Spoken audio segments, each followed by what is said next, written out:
we asked if you think gender ideology should be completely banned in schools.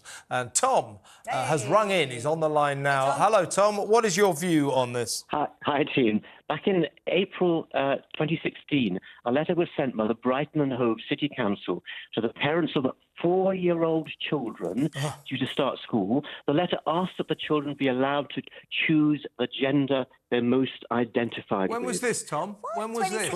April 2016. Unbelievable. That's just... And I've got the link in front of me. And so I got really riled up by this and did all other sorts of writing.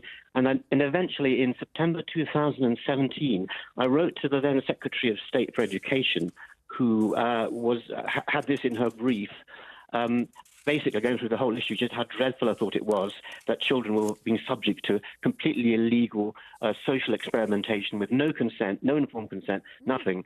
And this had to be stopped.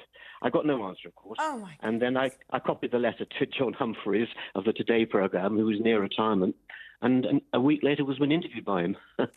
Oh, well done, and good for you for your sort of one-man activism on this issue. But this is the point, isn't it? It's considered something very progressive. And then the minute you start talking about this, saying it's not really right to mess with young kids' minds, you know, let them come to their own decisions. Dysphoria is real, people get it. But, you know, people need to get to adulthood to understand these topics. And certainly it shouldn't be promoted and turned into something trendy when kids are going through all sorts of things, you know, as little ones and then through puberty. But it's become fashionable, hasn't it? And you can't critique it, because if you do, somehow you're a fascist and you're a transphobe.